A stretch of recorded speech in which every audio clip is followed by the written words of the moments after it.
Bueno, muchas gracias primero a la Fundación por la invitación. Muchas gracias a todos por venir y muchas gracias a Manuel por la introducción. Manuel es una persona que yo respeto muchísimo, no solo desde lo profesional, sino también desde lo personal, porque conozco su hombría de bien, conozco su familia, soy muy amigo de su yerno y de su hija, y así que la verdad que un gusto, Manuel, esta presentación. Bueno, vamos a los bifes. Han pasado ya 6 meses, entonces por ahí es bueno hacer un pequeño raconto de lo que se ha recibido y de lo que hemos hecho, ¿no? Se recibió una situación realmente calamitosa, la peor herencia de la historia, como siempre dice el presidente, la combinación de lo peor del Rodrigazo, de la hiperinflación de Alfonsín Menem y de la crisis del 2001. Una situación de un déficit fiscal de 5 puntos, un déficit cuasi fiscal de 10 puntos, o sea, un déficit consolidado de 15 puntos de producto, que es una bestialidad. Un banco central absolutamente quebrado, desmantelado, ¿sí? No había reserva alguna, no es que ya no había reservas propias del Banco Central, no estaban los dólares de la gente. Teníamos 11.500 millones de dólares de reservas negativas, 3 bases monetarias en pasivos remunerados, que a la tasa de ese momento implicaba emitir una base monetaria más cada más o menos 2 meses y medio. Una demanda de dinero que consecuentemente estaba colapsando, inflación por arriba del 200%, además de la mayoría de los precios de la economía pisados, alimentos, combustibles, tarifa, tipo de cambio. El otro día escuchaba a un economista diciendo que se necesitaba un clínico. No puedo disentir más realmente. Lejos de clínico, se necesitaba un grupo de cirujanos. El diagnóstico clínico era más que obvio. Teníamos un país con cáncer fiscal y metástasis monetaria, financiera, cambiaria e institucional. Era un paciente que estaba más cerca de pasar del otro lado de la vida que de recuperarse, ¿sí?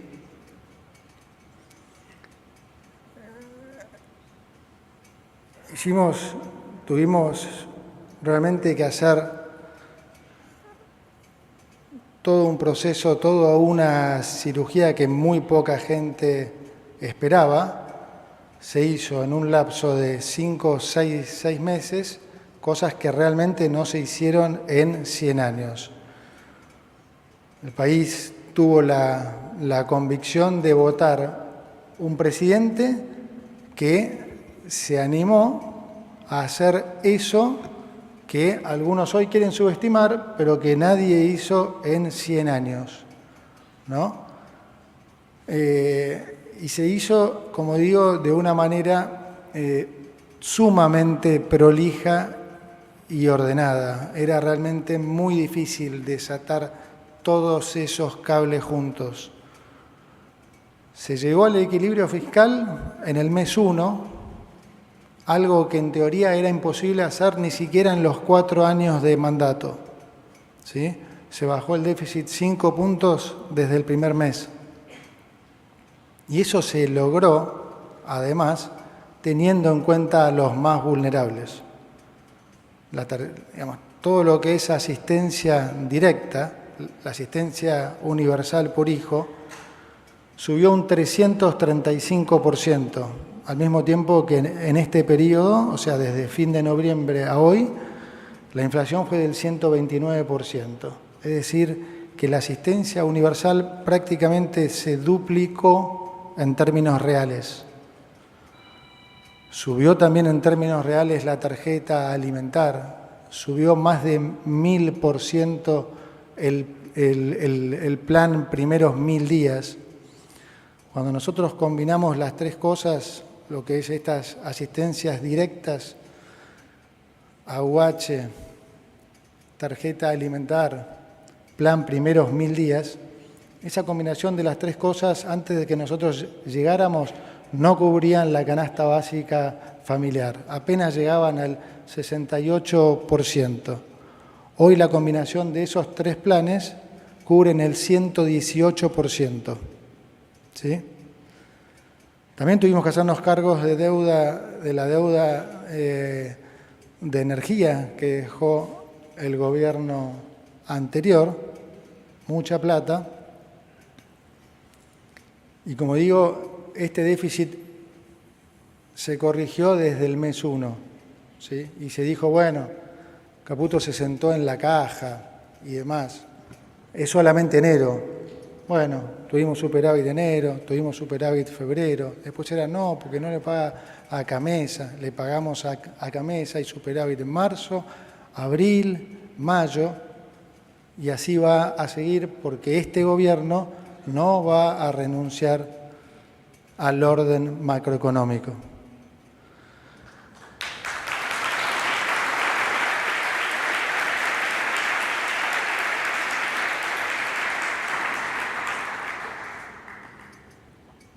En lo monetario y en lo cambiario aplicamos una política que sorprendió yo diría a la gran mayoría, acá y en el mundo, porque, digamos, típicamente para bajar la inflación, ¿qué es lo que hacen los bancos centrales? Suben tasa. Eso es lo que te enseñan en la universidad, y para algunos parece que lo aprendieron de memoria. Esa situación para la Argentina de ese momento hubiera sido un error, yo diría, de características fatales. Y les explico por qué. Subir la tasa de interés típicamente se hace para descomprimir la creación secundaria de dinero, para descomprimir el crédito. Y con eso el consumo y la inversión, y que la economía se desacelere. Y entonces se equilibre nuevamente la oferta y la demanda de bienes. Ahora, ¿por qué en Argentina no aplicaba eso? Por dos razones. Porque la inflación argentina no obedecía a un recalentamiento de la economía. Estábamos lejos de estar al 100% de capacidad instalada y de que la presión sea efectivamente por un problema de, digamos, como digo, de fuerza de la demanda de una economía que estaba creciendo. Por otro lado, no hay crédito en Argentina. Entonces no hay creación secundaria de dinero. El crédito es apenas 3.8 puntos de producto, o sea, nada. Pero por otro lado, teníamos una montaña de pasivos remunerados, más de 3 bases monetarias en pasivos remunerados. Entonces, si nosotros aplicábamos la teoría económica básica y que hubieran aplicado a prácticamente todos y la que recomendaban todos de que subiéramos tasa, lo único que hubiéramos hecho era exacerbar el descalabro monetario, porque los pasivos, los intereses de los pasivos remunerados, lo que llamamos los intereses endógenos, se hubieran multiplicado en un contexto en que la demanda de dinero seguía colapsando. Es decir, hubiéramos tenido que imprimir a esas nuevas tasas una base monetaria por mes. Lo repito, hubiéramos tenido que imprimir una base monetaria por mes. ¿Saben cuál es la consecuencia de eso? Si no es que ya estaríamos en hiperinflación, que hubiera sido imposible salir del cepo cambiario. porque hoy tendríamos 6 o 7 bases más que además hubieran ganado un 150% en dólares y lo único que estarían esperando era que liberáramos el cepo para zambullirse a realizar ganancias. Entonces, para entender eso, sí hay que tener, como digo, una combinación de conocimientos que son extremadamente importantes, porque más de uno que puede haber pescado este concepto, también podría haber estado asustado por el lado de, bueno, pero si bajo las tasas se me va a ir al dólar, y si se me va al dólar se me va la brecha y se va todo al demonio.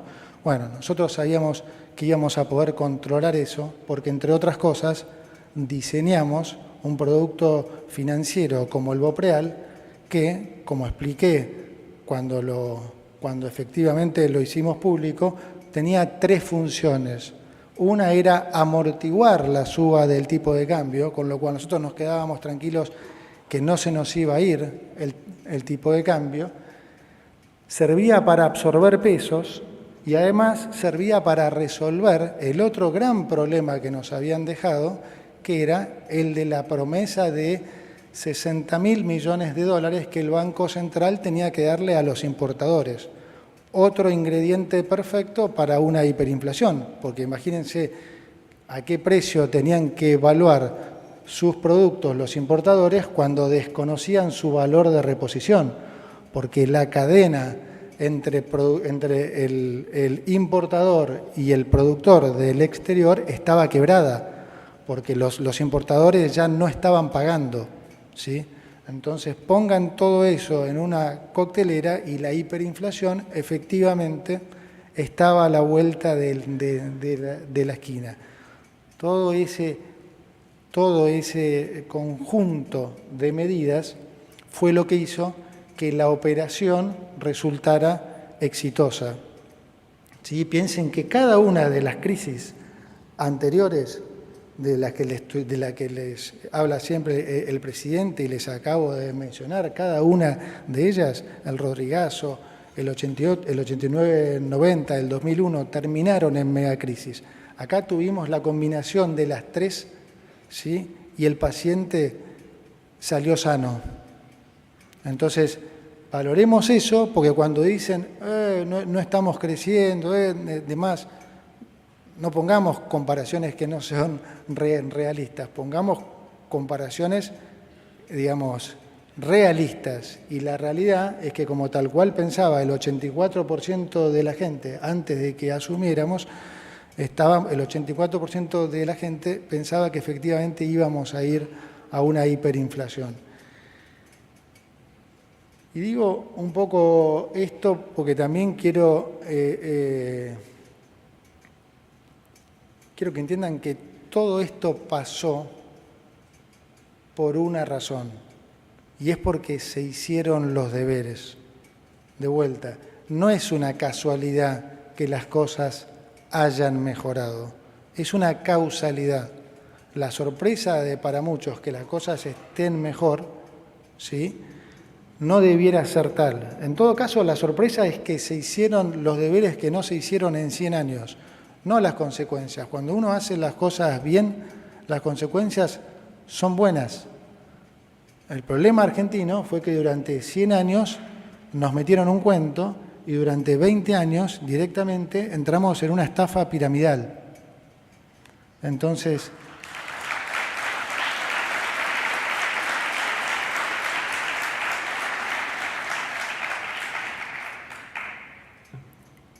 y también quiero aprovechar, entonces, porque acá hay mucho de credibilidad en esto. Uno de los mayores problemas que uno se enfrenta cuando hace política económica en un país como Argentina es que es un país que no tiene credibilidad y eso te juega en contra. Entonces, vos tenés por un lado la credibilidad propia de cada país y después la credibilidad de tus propias políticas, ¿sí? Uno entra acá con una credibilidad negativa infinita, porque Argentina hace 100 años que rompe todo, contratos,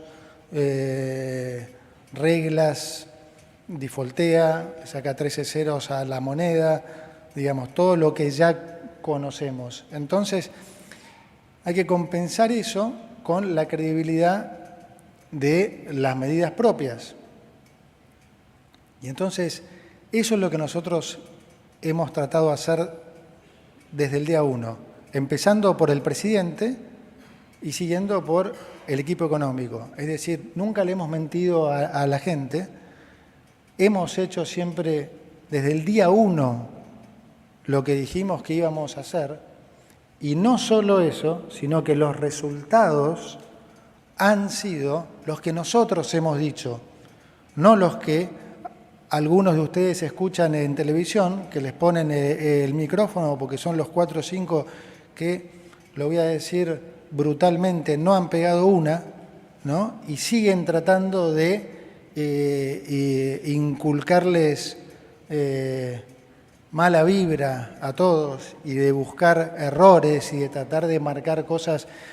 Y esto lo digo no por tirarles un palo, sino por lo que acabo de decirles antes, porque la credibilidad es muy importante, ¿sí? Entonces, nosotros, si hacemos las cosas mal, lo pagamos.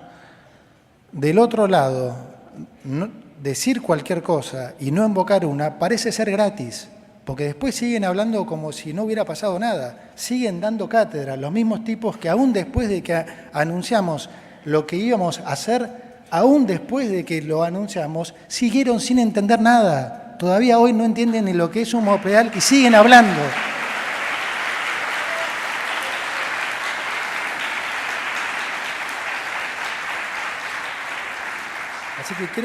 Así que quiero contarles a ustedes y quiero aprovechar este momento para darle crédito al equipo nuestro, porque nosotros yo doy la cara, pero atrás hay un equipo realmente chico, no somos muchos, honestamente, no somos los 70 esos, somos 6, 7, pero que tienen un mérito enorme, deben andar por algún lugar acá, pero son extraordinarios economistas que además de economía saben de finanzas y tienen todos una vocación de servicio infinita, y me estoy refiriendo por supuesto, al presidente del Banco Central, Santiago Bausili, a Pablo Quirno, a Federico Furiase, a Martín Botier, a Felipe Núñez, a Vladimir Merning, a Diego Aduriz. Para todos, por favor, un fuerte aplauso.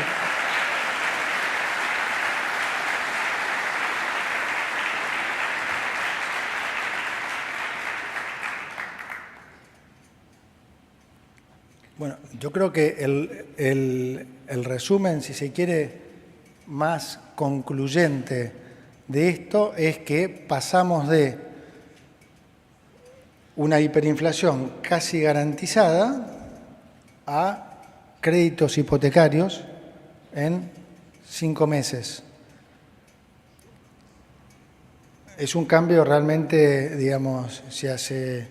Y esto lo quiero relacionar con el tema de la ley. Acá me gustaría pasar un mensaje que me parece que es súper importante que todos incorporen, porque se está hablando mucho de la ley y se está viendo un poco la ley como en forma binaria, como que si pasa, qué bueno, si no pasa, uy, qué desastre. No, sepan que no es así.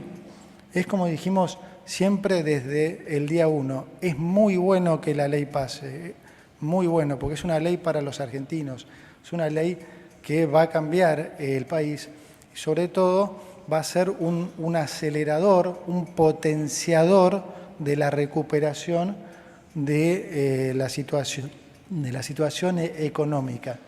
Pero no va a alterar el hecho de que este país se va a recuperar. Eso es lo que quiero que les quede claro. Si la ley eventualmente no pasara, este gobierno no va a cambiar el rumbo, el orden macro va a seguir y el país se va a recuperar igual. Lamentablemente va a llevar un poco más de sacrificio y tiempo, pero no va a cambiar el rumbo. Es muy importante que se incorpore esto, importantísimo, porque imagínense, por ejemplo, si no hubiera habido ley, ¿no? Y hace 6 meses yo les hubiera dicho, miren, dentro de 6 meses, con toda la herencia que les dije que habíamos recibido, dentro de 6 meses vamos a estar con superávit fiscal, superávit comercial, superávit de cuenta corriente, habiendo comprado 17.000 millones de dólares en el mercado, habiendo reducido la base monetaria amplia 45%, habiendo solucionado prácticamente el problema de los 60.000 millones de la deuda del Banco Central con los importadores, habiendo terminado con la sira y la corrupción que todo eso implicaba, habiendo sacado más de 69 regulaciones en comercio exterior, digamos, con créditos hipotecarios a 30 años. Creo que todos nos hubiera parecido que eso sería una fantasía y hubiéramos estado todos felices. Entonces, esa es la situación en la que estamos hoy. Entonces, no es binario, ojalá haya responsabilidad por el lado del Congreso y la ley finalmente salga, porque eso va a acelerar las cosas. Pero no se equivoquen que si eso no pasara, es un tema de tiempo. Nosotros vamos a seguir haciendo las cosas que hay que hacer. El año que viene el presidente ganará no con el 40-45, va a ganar con el 60 o 70, porque todos los dedos van a quedar marcados.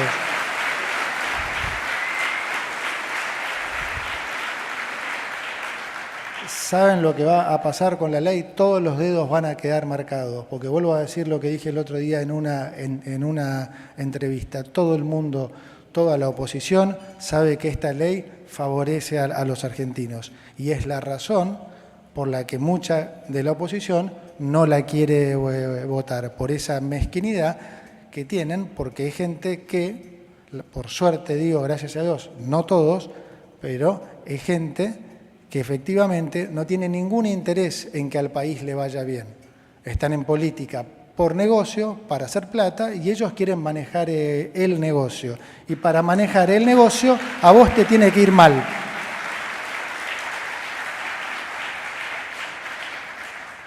Esa es la realidad de por qué está pasando todo lo que está pasando. Porque hay más susto de ese lado que nunca. Porque de vuelta, acuérdense, por todo lo que acabo de decir, todos imaginaron que la situación se iba a desbandar. Y como decía tristemente ese publicista, su duda era si nos íbamos en marzo o en abril. Y tan seguro estaba que iba a ser así que hasta canchereaba y se autofilmaba y lo hacía público. Bueno, hoy pasamos de vuelta de ese escenario a la situación actual. Entonces, del otro lado dicen, no entendemos qué pasó ni cómo pasó, pero ahora estamos acá y si les votamos esta ley, ¿qué pasa si se quedan 4 años más o si se quedan 8? ¿Cómo hacemos para no manejar un negocio de miles de millones de dólares por 4 u 8 años más? Esa es en realidad lo que está pasando por sus cabezas, ¿sí?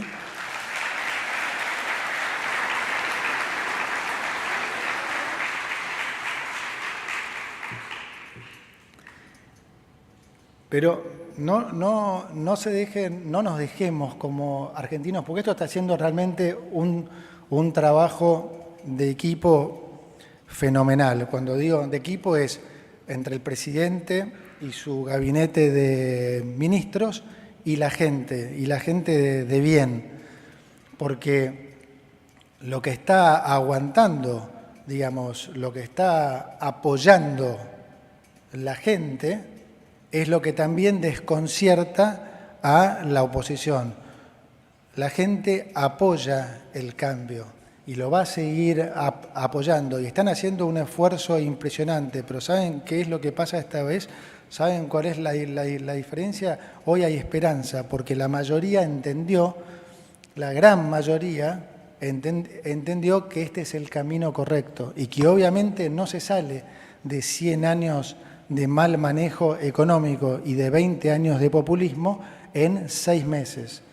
Y que el modelo sonso y piramidal de imprimir plata y regalarla es simplemente eso, una soncera que si fuera digamos, algo razonable, se aplicaría en todos los países del mundo desde hace 2000 años. Entonces, lamentablemente, se aplicó en este país por los últimos 20 y se llegó a lo que se llegó, un país absolutamente descapitalizado, con un nivel de pobreza altísimo, pero que de vuelta la gran mayoría de la gente ya entendió que no hay que volver ahí y que la salida, como siempre dijo el presidente y como siempre hemos dicho nosotros, es dura, pero es segura y la salida es esta. Entonces, no nos dejemos, digamos, no nos enganchemos con que 30 personas en el Senado volteen, digamos, o atenten contra nuestras expectativas. ¿Qué les quiero decir con esto? La mejor forma de combatir a esta gente, lo digo porque hay mucha gente que mi hermana misma, furiosa, me dice ahí que debe salir a la calle, hay que hacerles contra. Digo, ¿saben cuál es la mejor forma de combatir contra esta gente que lo único que quiere es seguir en el pasado para seguir manejando negocios y que nada les importa a ustedes ni la gente? ¿Saben cuál es la mejor forma? Apoyar el modelo, ¿sí? Ustedes, tenemos que seguir con esa alianza, pero más que nunca. Pero ustedes tienen que empoderarse y saber que la decisión individual de cada uno de ustedes hoy es tanto más importante que la ley. ¿Por qué? Porque si ustedes se convencen de esto, la economía empieza a recuperar muy rápidamente. Y si la economía empieza a recuperar rápidamente, ya saben lo que vamos a hacer nosotros porque no mentimos. El superávit que tengamos producto de esa recuperación, se los vamos a devolver a ustedes en baja de impuestos.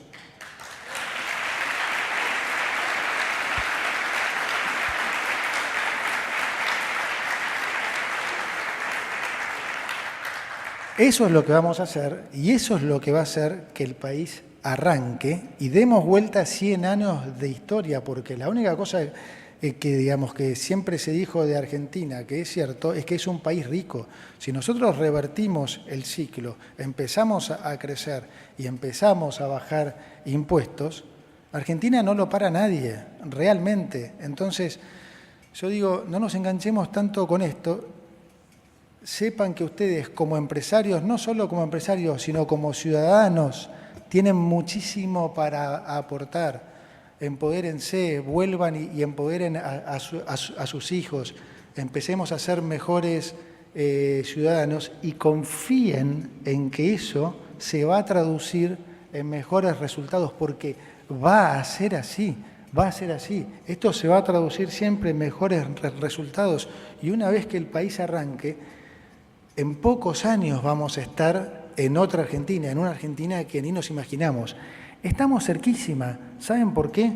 Porque el trabajo más duro, ese trabajo que nadie se animaba, este presidente se animó, este equipo económico también, y lo hicimos. Ya estamos hoy en condiciones de empezar a crecer. Ya estamos en condiciones de que la inflación vaya a niveles absolutamente normales, porque no están dadas ya ninguna condición macro para que hoy haya susto. Alguno puede decir, no, bueno, pero lo que pasó en el mercado los últimos días y bla, bla, bla. Sí, obviamente que la política va a tratar de meter la cola ahí. Pero tampoco se enganchen con eso. La condición número uno para que haya algún problema es que la macroeconomía esté desordenada.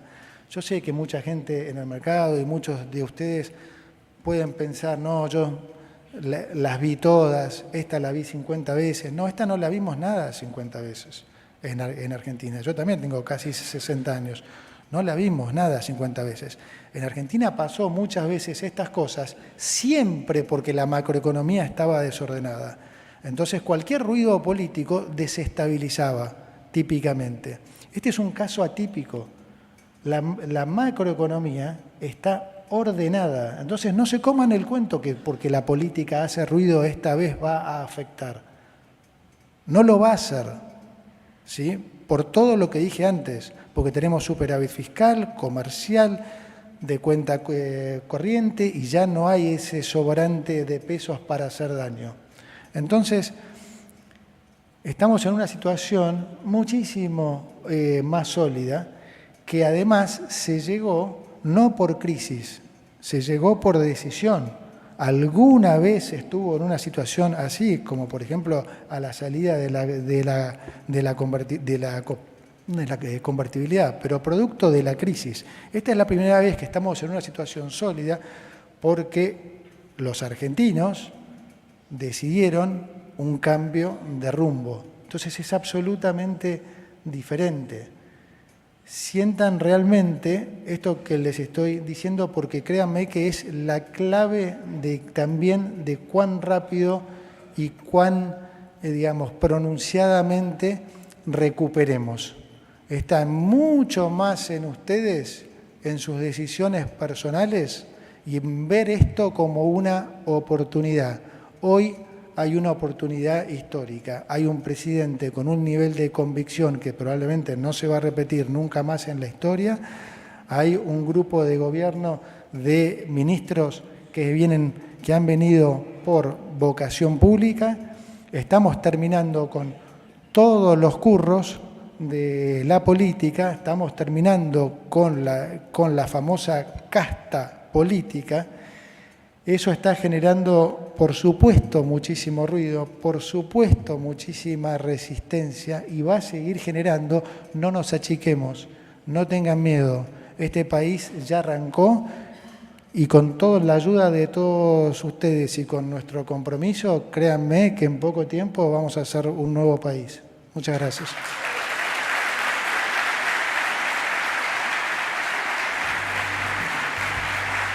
Into the coffee break.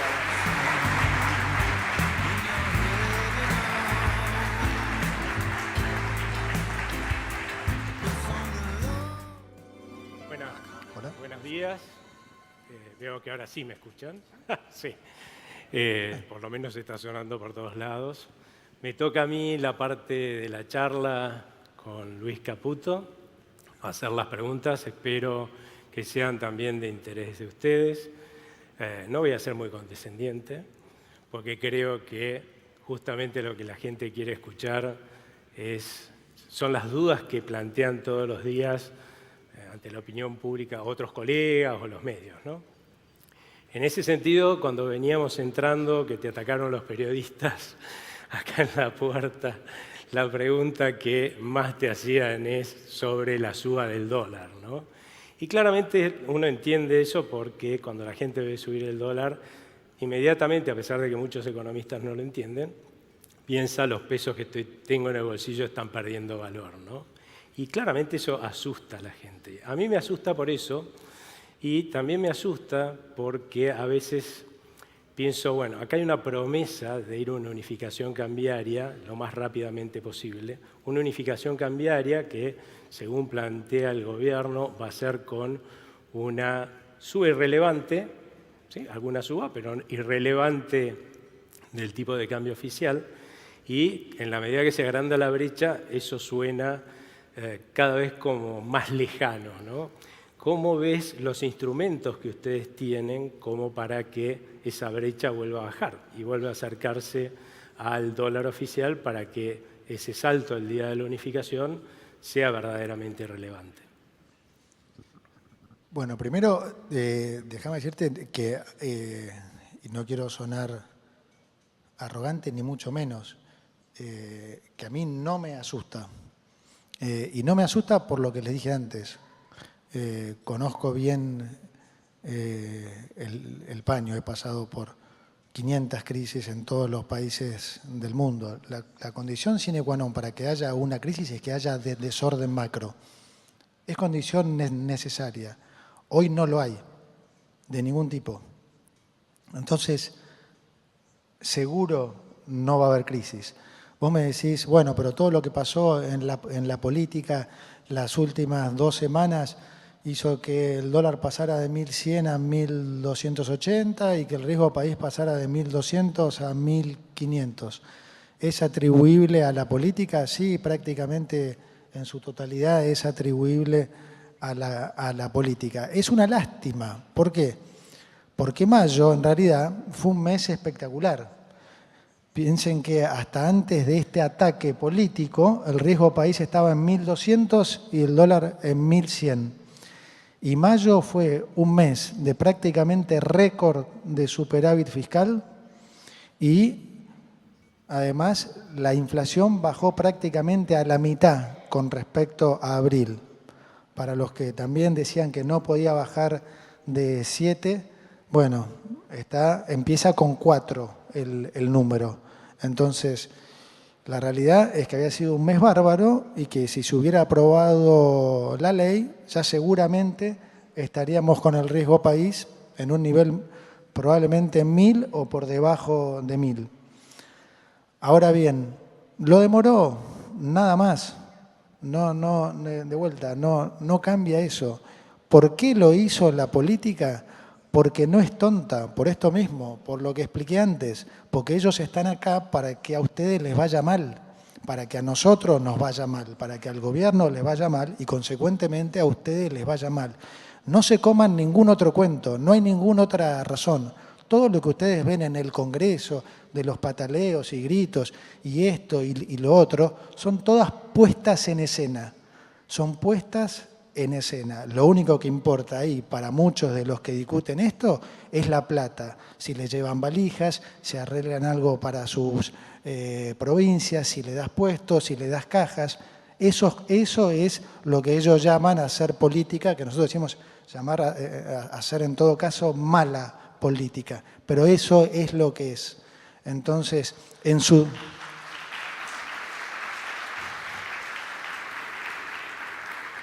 esta es la pura verdad, no importa lo que se escucha, esta es la realidad. Lo que están discutiendo ahí es eso, es plata, ¿sí? Nada más. Entonces, insisto, no se coman esos cuentos porque no son ciertos. No les importan nada a los jubilados. ¿Por qué meten la ley? Vamos a datos concretos. Hace 4 años, en los últimos 4 años, los jubilados llegaron a perder 24% en términos reales. ¿Escucharon mandar alguna fórmula? Si pasó, me lo perdí. En nuestro mandato, desde que llegamos, las jubilaciones, escuchen bien lo que les voy a decir, subieron 3%. Subieron en términos reales 3% las jubilaciones de los que aportan, ¿sí? De los que no aportaron, de esos que cobran la jubilación y el bono, apenas cayeron 3,5%. ¿Sí? Ahora, de los que aportaron, subieron el 3%. Pero ahora están todos desesperados con los jubilados. Durante 4 años estaban mudos. Son todas excusas. ¿Para qué? Para atacar el equilibrio fiscal.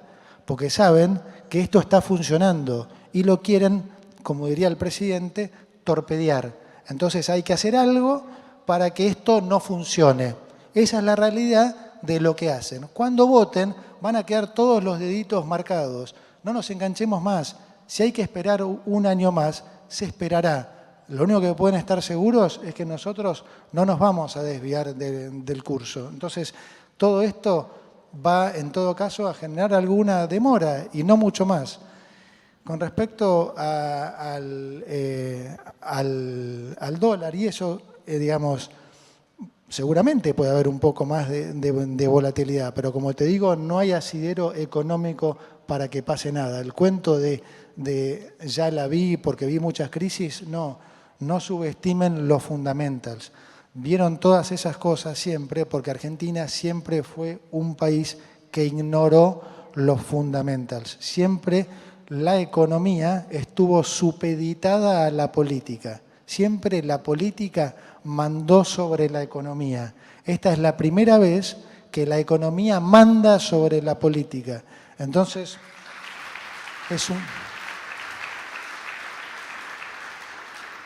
es un cambio de época eso. La política podrá hacer lo que quiera hacer, les aseguro que este presidente no va a cambiar un centímetro a donde nos ha pedido que fuéramos y les aseguro que este equipo económico tampoco. Así que quédense tranquilos que cuando sea el momento vamos a hacer los cambios que sean necesarios.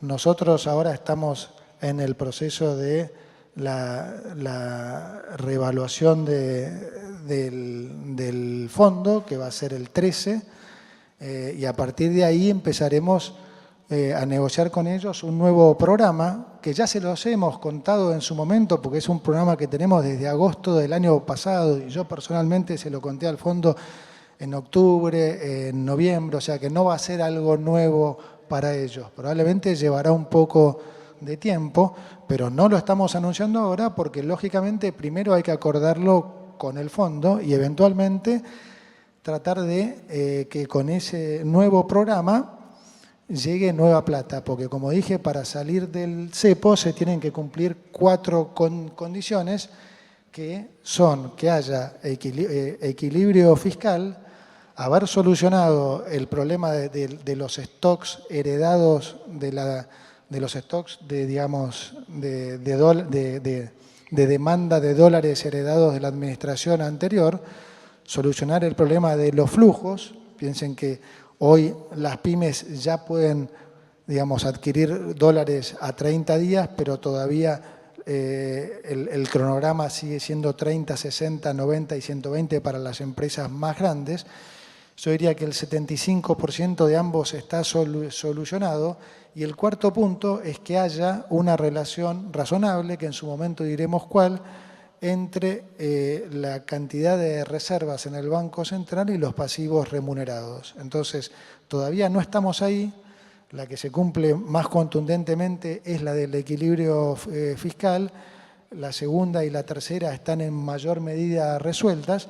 La cuarta todavía es la que tenemos que seguir trabajando. Y para aquellos que dicen, bueno, hasta ahora pareciera que el ajuste fiscal no está atacando la casta o no está yendo contra lo que es el exceso de gasto público, ¿no? Y en cierta medida, por ahí los economistas lo entendemos, porque cuando uno asume en semejante berenjenal como asumieron ustedes, lo que toma son medidas de urgencia, ¿no? Pero después, ¿cómo te imaginás este proceso de mantener el ajuste fiscal, las cuentas en orden, pero ya dejando de utilizar esas medidas de urgencia que por ahí sí tienen un costo para la sociedad, ¿no? Obra pública. Me encanta la pregunta, porque en realidad la única medida de urgencia fue la de subir el impuesto país. Esa fue la única medida de urgencia. Y lo hicimos porque sabíamos, me pongo a la cabeza de esto, no tenía ninguna duda de que no iban a aprobar la ley, porque yo esto que le digo de los políticos lo tengo totalmente incorporado. Entonces ya sabía que no la iban a aprobar, por lo menos rápidamente. Entonces siempre supe que teníamos que mostrar que no los necesitábamos. Si nosotros no llegábamos rápidamente al equilibrio fiscal, y lo podíamos mostrar con la poca participación que teníamos tanto en diputados y en senadores, ¿qué creen que hubiera pasado? Nos hubieran comido, nunca hubiéramos podido ir al equilibrio fiscal porque nos hubieran pedido todo, el oro y el moro, porque hubieran sabido que dependíamos de ellos. Entonces, yo me tomé el atrevimiento de subir el impuesto país, a pesar del disgusto que me generaba eso, para poder tener mayor poder de negociación con el Congreso y con los gobernadores. Esa es la realidad. Y por eso es el primer impuesto que vamos a retrotraer, tal cual dije en su momento, a pesar que cuando lo dije todos dijeron que lo va a sacar, lo mismo dijeron del impuesto al cheque en su momento. Bueno, ahora lo vuelvo a decir, si la ley pasa, ¿no? Y que lo anoten los senadores, porque esto baja directamente el costo país y baja directamente la inflación. Si efectivamente pasa esta ley, vamos a retrotraer ese aumento del impuesto país. Todo el resto de las cosas que hemos hecho, ¿sí?, lejísimos de ser cosas circunstanciales, y esto de vuelta es importantísimo verlo como un cambio de era. Todo eso que decíamos se está sentando en la caja, bueno, déjenme darle algún cuento para que entiendan que no es así. Oh, no se hace más obra pública. Y claro, si era un choreo la obra pública, está bien que no se haga más. Y no se tiene que hacer más la obra pública. Y les voy a decir algo. Eso que creen que es algo circunstancial ya vino para quedarse. Nosotros teníamos 2.600 obras públicas. Yo le dije hace poco a la gente de Obras Públicas que muchas de estas obras que están avanzadas se las transfiriéramos a las provincias. Recuerden que el déficit, los 5 puntos de déficit, están concentrados en Nación. Provincias en su conjunto estaban medianamente en equilibrio. ¿Por qué están concentrados en Nación?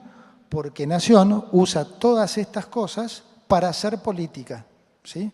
Eso es lo que hace, esa es la famosa política. Entonces, le da la caja que quiere a los radicales, le da la caja que quieren a los sindicalistas, le da la caja que quieren a los Grabois, entonces le dan el repartir los planes, los fondos fiduciarios, y a las provincias, ¿qué les dan? Obra pública, que es un curro, y transferencias discrecionales. Todo eso, hacer política, son 4 o 5 puntos de producto al año. Bueno, ahora déjenme decirles qué pasó con la obra pública. La primera reacción del secretario y su equipo fue, parece darles las obras y demás. Bueno, ¿saben qué está pasando hoy? Están pidiéndolas, están viniendo ellos a pedir que les pasemos las obras, y el ministro ahora jefe de gabinete, Guillermo Francos, prácticamente todos los días está firmando con las provincias el traspaso de la obra pública. Y así es como tiene que ser. No tenemos que usar la obra pública para hacer política.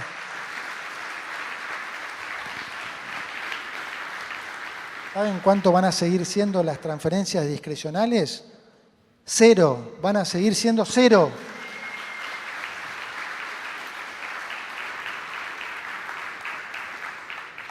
Los gerentes de la pobreza que repartían los planes y se quedaban con la mitad de la plata, también se van a tener que quedar buscando ver cómo voltean este gobierno, porque Sandra Petovelo les va a seguir dando batalla y se las va a ganar.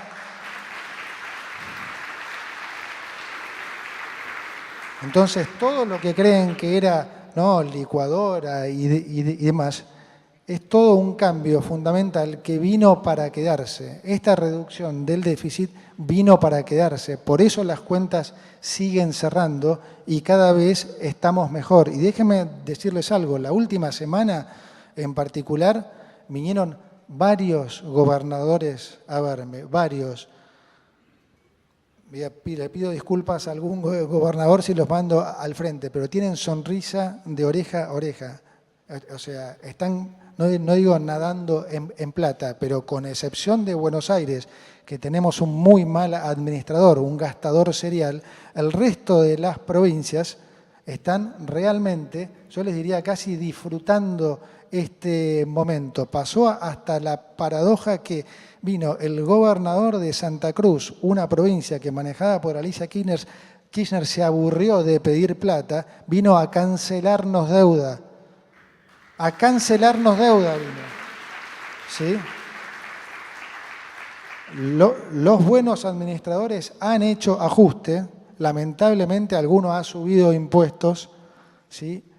Y entre esas dos cosas y lo que ha subido la recaudación, particularmente en mayo, déjenme decirles, ellos mismos están súper bien sorprendidos de lo que está pasando, están casi contentos, en confianza te dicen, che, ojalá la ley pase porque esto es mucho mejor. Bueno, ojalá realmente la apoyen. Bueno.